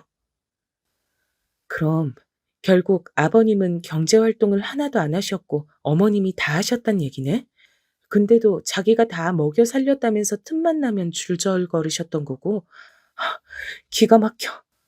응, 맞아. 그런 말 들을 때마다 속에서 열불이 났지. 정작 고생은 엄마가 다 했어. 근데 왜 나한테 솔직히 말하지 않았어? 추궁하는 게 아니고 궁금해서 그래. 자기한테 말하지 않았던 건 모르겠어. 부끄러웠나 봐. 당신한테 이 모든 얘기를 하게 될 때 어느 정도 용기가 필요했을 수도 있고. 엄마도 당신한테 아무 말 하지 않고 세상을 뜨셨으니까. 아마도 남편과 시어머님 둘 다에게 시아버지에 관련된 얘긴 상처였을 거니 말하는 것조차 힘들었을 겁니다. 저는 그 마음을 충분히 이해한다며 남편의 손을 꽉 잡아주었네요. 그 후로부턴 시아버지를 보는 눈이 예전과는 완전히 달라졌죠. 남편과 시어머니를 못살게 굴었던 장본인, 폭군을 보는 눈이 어떻게 예전과 같을 수 있겠어요? 여러분이 저라도 그럴 것 같지 않으신가요? 그래서 일부러 더 이상 전처럼 남편과 시아버지의 사이를 붙여놓으려 하질 않았답니다. 허나 시간이 흐르니 착한 우리 공 같은 남편이 제게 먼저 말하더군요. 그냥 용돈 드리고 가끔 찾아가며 부모 대접은 해드리자고요. 자기도 엄마를 생각하면 그러기 싫지만 아버지 쪽에서 연락이 하도 많이 오니 그냥 그러는 게 마음 편하겠다고요. 남편이 먼저 용서를 하겠다고 하니 저도 딱히 반대할 말이 떠오르질 않았습니다. 알겠어. 당신 마음 편한 대로 해. 그런데 그러던 중 또 하나의 사건이 일어나고야 말았습니다. 바로 시아버지께서 새어머니를 데려오신 건데요. 이때 저는 그야말로 기절하고 싶은 심정이었답니다. 새어머니란 작자는 우선 저와 비슷한 나이대였으며 딱 봐도 꽃뱀 기질이 보이는 여자였는데 시아버지 본인은 전혀 모르시는 것 같았거든요. 이날은 저만 초대를 받아 시댁에 가게 됐는데요. 아마 시아버지께선 남편의 눈치를 좀 본 모양입니다. 앞으로 며느라가 네 시어머니 될 사람이니 잘 받들어 모셔라. 알겠지? 네 남편이란 놈이 나한테 툴툴대며 자식 노릇 못해도 넌 우리 집 하나밖에 없는 며느리니까. 이런 건 네가 다 알아서 챙기고 해야 하는 거야. 알지? 전 여기에 쉽사리 알겠다고 대답하기 싫었습니다. 그래서 그냥 모른 척 딴 곳만 쳐다보고 있었죠. 딱 봐도 돈을 노리고 온 꽃뱀 여자는 시어머니 모양은 내고 싶었는지 미니 스커트를 입고도 우아한 말투를 흉내내려 하더라고요. 저기 시어머니라고 너무 어려워 말고 그러니까 나도 나이가 젊고 하니 그냥 편하게 지내요. 뭐든 힘든 거 있으면 말하고 가족처럼 지내자고요. 그게 좋잖아요. 거기엔 네라고 해줬네요. 전혀 그럴 생각이 없었지만요. 시어머니라고 부르기도 싫은 그 여잔 자신이 어떻게 시아버지와 만났으며 자신은 저희를 자식처럼 생각하고 싶다고 말하더니 어느 날이고 상관없이 저희를 불러내기 시작했습니다. 정확히 말하면 저를요. 얘야, 김장날인데 넌 올 생각이 없니?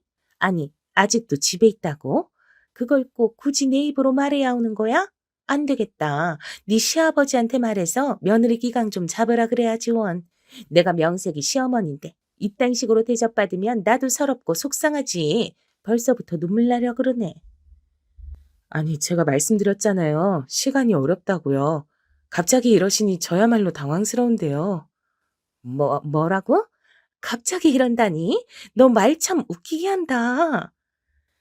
그 여자가 시어머니랍시고 하는 행동은 수십 가지였는데 죄다 어처구니가 없었습니다. 갑자기 저는 동의한 적 없는 김장날에 다짜고짜 오라고 한다든지 자기 생일은 꼭 현수막까지 준비해 최고로 챙겨야 한다든지 어느 명절날은 아이가 아파서 못 간다 하니 그것도 꾀병이라고 지적질을 한다든지 가지가지였습니다. 그리고 그것이 시아버지 귀에 넘어가면 상황은 최악이 됐죠. 이미 자기 아들도 뜻대로 안 되니 벼르고 있던 상황에 저까지 며느리 노릇을 안 한다는 말을 들었으니 어땠겠나요? 당장에 저희 부부를 쏘아내 야단을 치고 무릎을 꿇리려 들었습니다.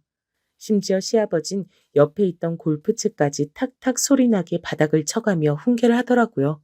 너는 이래서 잘못됐고 저래서 잘못됐고 도리가 어쩌고 저쩌고 너무 듣기 싫은 말뿐이었습니다.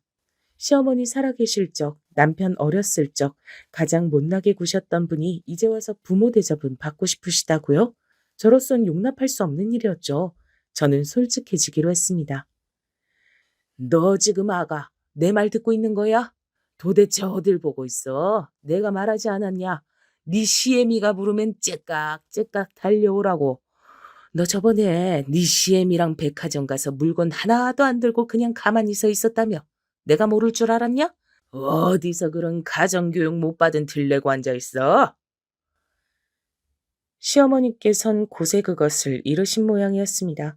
자꾸 저에게 한 보따리의 쇼핑백을 맡기려 하길래 조용히 거부하고 일부러 딴짓을 했더니 그게 마음에 맺혔던 모양이죠. 전 오래전, 그러니까 아주 오래전부터 하고 싶었던 말을 했어요. 아버님, 죄송하지만 제가 시어머니가 요구하시는 것들에 대해 다 일일이 들어줄 수가 없고요. 그럴 여력도 시간도 나지 않아요. 죄송하지만 저도 아이가 이제 학교에 들어가고 챙겨야 할 게 많은 거 아시잖아요. 거기다 저도 이제 이 사업에 같이 뛰어들기로 해서 명절이랑 큰 행사 제외하곤 일일이 참석하기 힘들 것 같네요. 그리고 가정교육 운운하시는 말은 삼가 주세요. 남편은 제 말에 약간 놀란 기색이었습니다. 남편 또한 시아버지에게 적잖은 반감은 품고 있긴 했어도 그것을 딱히 드러내진 않고 있었거든요. 새 시어머니라니 어이가 없어. 당신은 화 안 나? 나도 화나. 근데 저런 사람 내 아버지로 생각하지 않은 지 오래고 더 이상 상대하고 싶지도 않아. 없는 사람 대하듯 하고 싶어. 남편은 당시 저런 말을 하며 시아버지란 존재 자체를 회피하는 느낌이었답니다. 근데 제가 여기서 바로 반항이란 걸 해버린 거죠. 절대 당신 뜻대로 해주지 않겠다는 뜻을 전달한 겁니다. 그리고 물론 저희가 시아버지에게 했던 말도 사실이었습니다. 새로운 사업이란 학원을 차리는 것이었는데요. 남편은 수학과를 나왔고 저는 국어 국문학과를 나왔는데 남편은 음식점을 운영하는 것엔 지쳤다며 학원을 차리는 게 어떻겠냐고 제안하더라고요. 처음엔 흘려들었지만 몇 번 듣다 보니 저도 그것이 더 나을 것 같아 새롭게 시작하는 마음으로 매물을 알아보고 있었습니다. 근데 그랬더니 시아버지는 난리가 나서는 고함을 꽥 지르시더라고요. 골프채를 흉기처럼 휘두르면서 말입니다. 아니, 뭐가 어쩌고 저째? 너 지금 그 말을 제정신으로 하는 말이냐? 아니, 사업을 알아보면 알아보는 거지. 그걸로 행사에 참석을 못해? 니들 굴다 군기가 단단히 빠져도 빠졌구나. 말도 안 되는 소리 집어치우고 이번 주 주말 우리 친척들 이번에 여기로 놀러 온다고 하니 한식당 니네가 알아서 예약해두고 일도 척척 진행시켜라. 안 그랬다간 연을 끊어버릴 줄 알아. 연을 끊는다는 게 무슨 말씀이세요? 말 그대로지 무슨 말이야? 세상에, 자식이 자기 뜻대로 안 된다고 골프채를 휘두르는 사람이 어딨단 말인가요? 전 더 이상 상대할 필요도 못 느껴 골프채를 휘두르는 시아버지에게 더 당당히 나갔습니다. 절대 참석하지 않겠다고요. 저희를 이렇게 물건처럼 대하시는 시아버지라면 더더욱이 그러고 싶지 않다고요. 그리고 연을 끊어야 한다면 그렇게 할게요. 어머머, 얘 말하는 것 좀 봐라.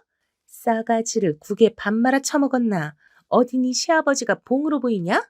얘, 내가 너 지금까지 버릇없이 군 것도 일절 말 안 하고 참고 있어줬더니 어디서 지금 대들고 자빠져 있어? 네 시아버지가 얼마나 너희들을 끔찍이 생각하는데. 여보, 더 말할 필요 없어요. 그냥 얘들 멋대로 하게 두자고요. 니들한텐 재산 1원도 안 갈 줄 알아라? 네. 그럼 감사하네요. 사실 저희도 더 이상 신경 쓰고 얽매이고 싶진 않거든요. 그럼 서로 이쯤에서 마무리할까요? 그 친척 행사도 어머님께서 다 주관하시고요. 그리고 아버님, 전부터 말씀드리고 싶었는데 아버님이 어린 시절 이희한테 어떻게 대하셨는진 아버님이 더 잘 아시죠? 아버님이 어머님 무차별적으로 때리시고 의심하시고 어린 시절 이 사람한테 개밥을 줘가면서 밥알 주워 먹으라고 시켰던 거 말도 안 되는 체벌하시는 거 저 다 들었어요. 이 사람이 착하고 순해서 아버님 얼굴 보고도 참고 사는 거지. 만약 진짜 시어머니께서 살아계셨다면 저는 정말 못 참았을 거예요. 저희 재산 같은 거 바란 적 없어요. 처음부터 저희 힘으로 살았고 앞으로도 그럴 거고요. 그러니 더 이상 사람 조정하려 들지 마세요. 시어머니까지 옆에서 같이 맞장구 치고 드는데 이건 아니다 싶어 못을 박아버렸습니다. 매듭을 지어버린 거죠. 남편의 어린 시절 얘기를 듣고 나선 건 처음이었습니다. 그러자 시아버지께서 약간 당황하신 기색이더라고요. 이런 얘기까지 들고 나올 줄 몰랐던 건지 말입니다. 저는 남편의 손을 잡고 그대로 일어서 나왔습니다. 뒤에 어떤 후폭풍이 있을진 예상이 됐지만 그 순간엔 그래야 했죠. 그런데 일이란 참 이상하게 흘러가더라고요. 저희가 먼저 인연 끊자는 말에 알겠다고 대답을 해오니 딴에 아쉬웠나 봅니다. 갑자기 시아버지와 시어머니가 동시에 저희에게 잘해주기 시작하더라고요. 시어머니는 저희 아이를 봐주겠다고 하고 시아버진 용돈을 붙여주겠다고 하고요. 그러면서 가족끼리 오붓하게 저녁 식사라도 하자고 하는데 생각만 해도 끔찍했죠. 예, 너 아직도 화가 안 풀렸니? 그건 내가 너희들이 요즘 너무 막 나가는 것 같아서 한마디 하려고 부른 건데 아이고 그래. 내가 지나쳤다면 미안하다. 시아비가 돼서 체면도 못 차리고 미안해. 그나저나 사돈 어른께선 괜찮으시니? 내가 다른 게 아니고 요 앞 한약방에서 약을 지었는데 그것만 전달해주고 가도 되나? 굉장히 사근사근한 말투로 제 안부며 저희 아이의 안부며 제 남편의 눈치까지 살피는데 우스웠죠. 시아버지께서 이러는 이유를 알고 있으니까요. 다름 아닌 용돈 때문이었을 겁니다. 구차하게 이런 문제엔 꼭 돈이 빠지질 않죠. 뻔하지만 그렇습니다. 저희가 다달이 시부모님께 줬던 용돈을 딱 끊었더니 거기서 머리 회전이 다르게 돌아간 거죠. 생활비가 부족했던 거예요. 사실 재산 운운했을 때도 웃겼던 게 시아버지에겐 지금 사는 집 말곤 딱히 재산이랄 게 없으시거든요. 본인은 시골에 땅도 있다, 뭐도 있다 허풍을 터시지만 그건 그야말로 전부 다 허풍에 불과했습니다. 남편에게 확인 사살한 거고요. 아무쪼록 시아버지는 용돈이 끊기는 게 싫었는지 다시 잘해주기 시작했고 남편과 저는 그런 시부모님이 솔직한 말로 징그러웠습니다. 그러던 어느 날 개인적으로 조금 안 좋은 일을 겪게 됐답니다. 오빠로부터 친정어머니가 아프단 소식을 들었어요. 친정엄마는 원래 농사일로 허리도 안 좋고 관절도 많이 안 좋으셔 수술을 여러 차례 받으셨는데 이번에 완전히 무리를 하신 건지 병원에 입원하시게 됐답니다. 거기에 암 판정도 같이 받으셨습니다. 저도 남편도 걱정이 많았죠. 저는 엄마의 병원에 매일 들락거리며 적극적으로 간호를 하게 됐고요. 근데 여기에 저희 시아버지가 끼어들어 자신이 엄마의 병원에 오겠다느니 하는 말을 하시더라고요. 사돈께서도 내가 안 가면 섭섭해하지 않겠니? 그래서 그러는 거야. 아니에요, 아버님. 괜찮아요. 그러지 마세요. 너도 참, 그러는 거 아니야. 어른들은 이런 거 말 안 해도 다 섭섭해하셔. 티를 안 내시는 것 뿐이지. 내가 뭐라도 들고 가마. 보고 인사는 해야지. 그렇게 기어이 저희 엄마 병문안이랍시고 오셔선 와서 얼굴 도장을 찍고 가셨답니다. 별 말씀도 안 하시면서요. 그러면서 병원 문을 나가며 저에게 그러더라고요. 남편과도 화해하고 싶고 이제 다시 가족처럼 잘 지내고 싶으니 중간에서 잘하라고요. 여기서 잘하라는 게 무슨 뜻이었을까요? 아마도 남편을 잘 구슬러 설득해라 이런 뜻이었겠죠. 저는 그 속셈이 뻔히 보이는 눈동자도 싫어 조용히 외면하고 그냥 잘 가시라 배웅해드렸습니다. 근데 니네 시아버지 말이야. 사람이 뭐랄까. 좀 능글맞다고 해야 하나? 꿍꿍이가 있어 보이더라. 정말 괜찮은 거 맞아? 저번에 보니까 김서방 얼굴도 안 좋던데. 그게, 엄마, 사실 별로 좋진 않아. 남편하고도 사이가 별로고 시어머니라고 새로운 여자를 데리고 왔는데 완전 이상해. 그래도 뭐 어떡해. 별 수 없지. 그냥저냥 지내고 있어. 그래. 그래도 어른이 저렇게까지 하시는데 니들이 한번 봐줘라. 이해심 넓은 사람이 원래 모자른 사람도 품어주고 그러는 거야. 저희 친정엄마는 원체 사람을 잘 미워하는 법이 없으셨고 그러지도 않으시려 했습니다. 제가 엄마에게 가장 많이 배운 게 있다면 자비와 사랑이란 단어였죠. 엄마는 어떤 상황에서도 사람을 용서하시려 했고 저에게도 그러라고 가르치셨으니까요. 그런데 글쎄요. 새 시어머니와 시아버지가 하는 행동을 보면 도무지 사람이란 생각이 점점 들지 않더라고요. 일단 새 시어머니의 행동으로 시댁에 큰 파란이 불어닥치게 됐는데요. 어느 날 시아버지가 울면서 전화를 하는 겁니다.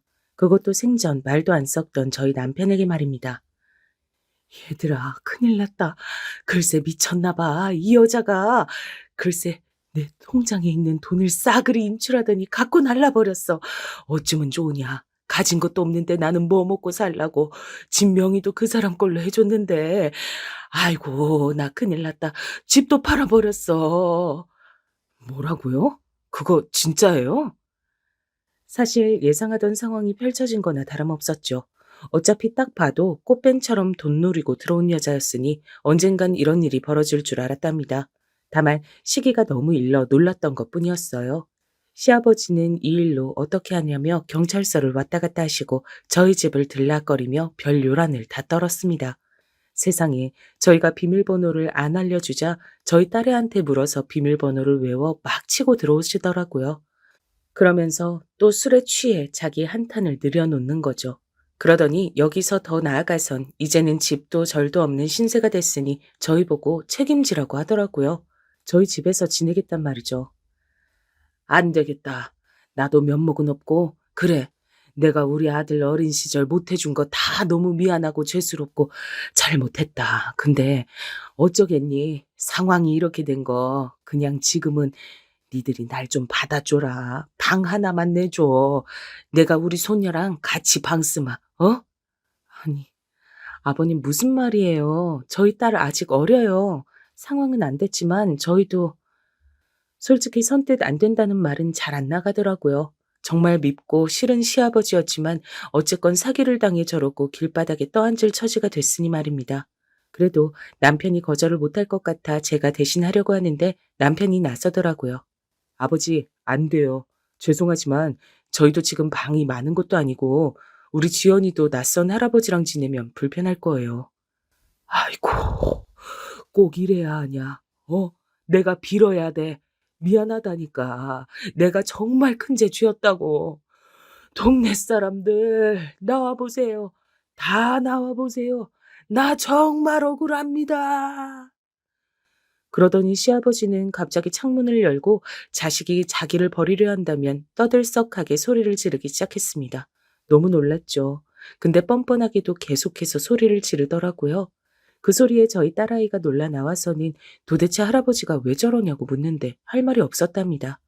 진짜 요즘 말로 저희 시아버지 진상 중에 진상이었습니다. 결국 저와 남편은 상의 끝에 시아버지를 저희 집에 모시진 않고 근처 모텔을 잡아들이기로 했습니다.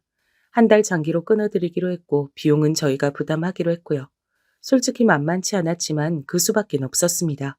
안 그러면 매일같이 저희 집을 찾아올 기세였거든요. 아이고, 꼭 이런 모텔이어야 하냐? 좀 좋은 호텔도 있을 텐데. 그래, 뭐, 내가 무슨 힘이 있겠니? 시아버진 마지막 모텔에 들어가시기 전까지 이런 말을 구시렁거리시며 속을 긁었지만 가볍게 무시해버렸어요. 그것도 만족해라 속으로 말하면서요. 그리고 모텔 앞까지 바래다 드리고 오는데 속이 안 좋더라고요. 아무래도 시아버지로 인한 스트레스가 컸던 모양이었습니다. 시아버지에게 신경 쓰느라 엄마 병문안도 잘 못 가고 있었으니까요.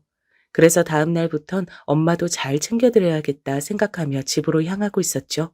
그러던 중 일이 터지고 말았습니다. 갑자기 천둥이 치더니 비가 후두둑 떨어지기 시작하더라고요. 마른 하늘에 무슨 날벼락인가 싶어 편의점에라도 들어가 우산을 사려고 하는데 연락이 왔습니다. 오빠였어요. 큰일 났어. 얼른 병원으로 와. 엄마 위급하시다. 헐레벌떡 병원으로 향하면서도 아니겠지, 아니겠지, 속으로 아닐 거야 라는 마음으로 뛰었습니다. 기도하는 마음이었습니다. 우리 엄마, 한평생 고생만 했던 우리 엄마한테 설마 나쁜 일이 생길 리 없다는 그런 마음이었죠. 근데 마지막으로 엄마 얼굴을 봤을 때가 생각이 잘 안 나더라고요. 순간 언니가 엄마에게 대신 가면서 꽤 오랫동안 엄마에게 가지 못했다는 생각이 들었습니다.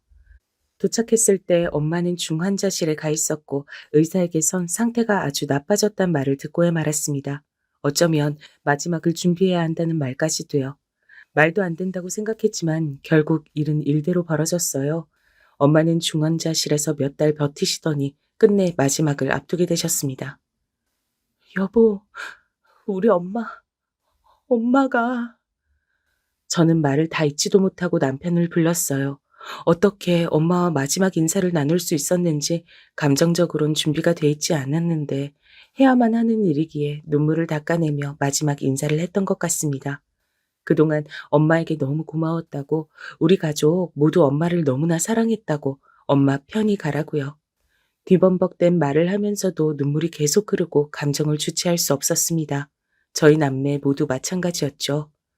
그리고 엄마의 장례식을 치르는데 살면서 언젠가 한 번은 있을 거라 생각했지만 그날이 이렇게 빠르게 다가올 줄은 상상도 못했기에 장례식 분위기는 너무나 가라앉아 있었습니다. 아직 하고 싶은 게 많은 우리 엄마인데 속으론 그 생각을 하며 엄마의 영정사진을 멍하니 바라보고 있었죠.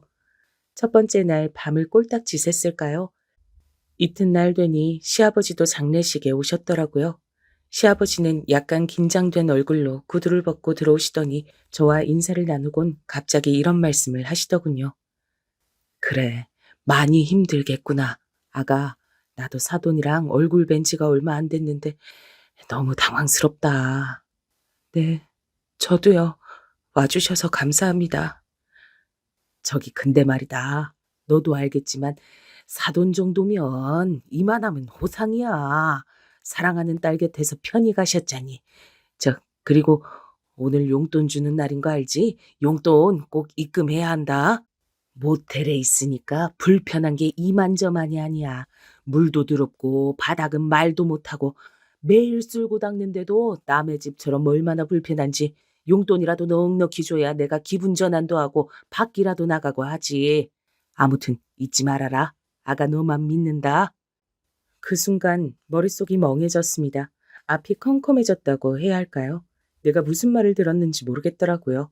엄마 일은 충격이 가시지 않은 제가 가만히 있었더니 그때 우리 남편이 갑자기 시아버지의 멱살을 잡고 조용히 따라오라고 하더라고요. 남편이 뒤에서 이 얘기를 다 듣고 있었던 줄은 몰랐습니다. 저도 모르게 남편을 엉겁결에 같이 따라 나갔죠. 당신은 인간도 아니야. 오늘 끝장 보자. 남편은 장례식 바깥에서 그대로 주먹으로 시부의 얼굴을 때렸습니다. 내리 꽂았다는 표현이 맞겠네요. 누가 보면 폐륜이라고 할 만한 행동이었지만 남편에겐 그리고 저에겐 정당한 대처였습니다.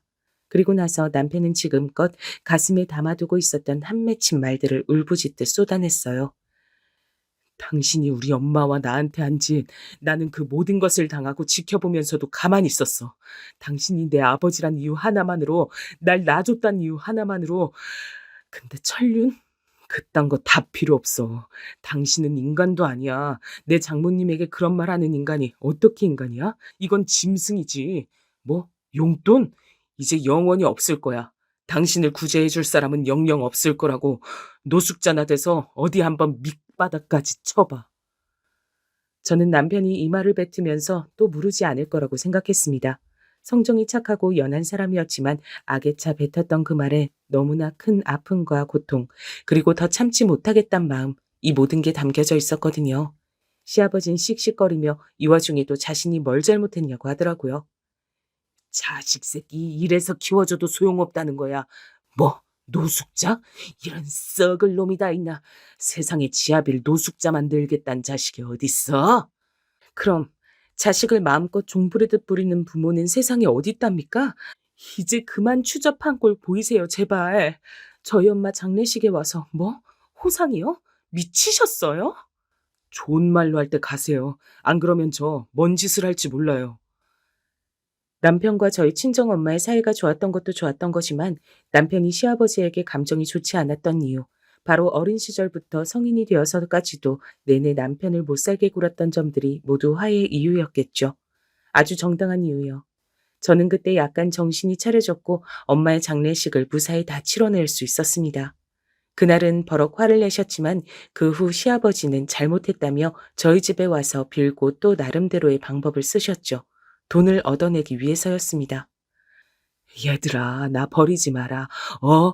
그러지 마. 나 너무 힘들고 배고프고 아무것도 못하겠다. 경찰에 신고할 거니 오지 마세요. 저희는 아이 시아버지를 고소해서 접근 자체를 하지 못하게 했고 지원도 완전히 끊어버렸답니다. 덕분에 시아버진 지금 어디 지하철역 근처에서 노숙을 하며 지내고 있습니다. 배고프다, 굶어 죽을 것 같다. 아주 가끔씩 저희 딸의 학교를 찾아와 정문 앞에서 그런 말을 한다는데 딸아이도 이미 알 건 다 아는지라 할아버지를 보면 도망친다고 하네요. 아마 시아버지께서 저희 친정엄마 장례식에 와 그런 말까지 하지 않았다면 조금 더 관계가 지속됐을 수 있을 겁니다. 하지만 언젠간 끊겼을 관계였겠죠. 혹시 저희 구독자분들에게도 이런 관계가 있으실까요? 끊어내고 싶을 만큼 고통스러운 관계요. 그게 가족이라면 아마 고통이 더 크실 겁니다. 저도 그랬으니까요.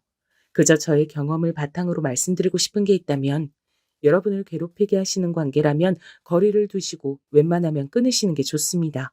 최대한의 거리를 두는 걸 먼저 추천하고요.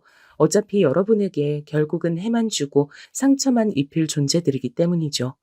아름답고 충만해도 충분할 인생을 그런 사람들로 채운다면 너무 가슴 아픈 일 아닐까요? 또 한 가지 더 말씀드릴 게 있다면 이 사건 이후 저희 남편의 변화도 큰데요. 남편은 어쩐지 무척이나 마음이 후련한 상태가 됐답니다. 요즘은 매일 안 하던 운동도 나가고 삶의 의욕 자체가 높아졌어요.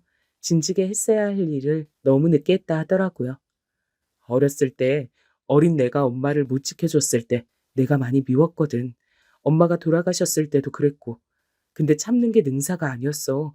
때론 화도 내고 내 감정도 표출했어야 하는데 내가 아버지를 너무 많이 참아주고 살았지. 지금은 너무 좋아. 속이 후련해. 당신이 또 잘했다고 해줘서 고맙고 엄마한테도 떳떳한 기분이야. 남편은 저에게 이런 말을 해주곤 한답니다. 참 듬직한 남편이죠. 저는 앞으로 우리 착한 남편이 다른 사람들에게 당하지 않고 어린 시절 힘든 기억에서 벗어나 이젠 정말로 행복한 일들만 가정 울타리 안에서 마음껏 겪고 누리며 살았으면 좋겠습니다. 저희 딸과 제가 함께일 테니 그럴 수 있겠죠? 여러분도 마음으로 많이 응원해 주셨으면 좋겠네요. 그럼 지금껏 한불이었을 제 이야기 들어주시느라 고생 많으셨고 들어주신 여러분들 모두 행복하시길 바랄게요. 저는 조용히 구독자로서 앞으로 또 올라올 사연들을 기다리고 기대하며 여러분의 앞날을 기원하도록 하겠습니다. 그럼 안녕히 계세요.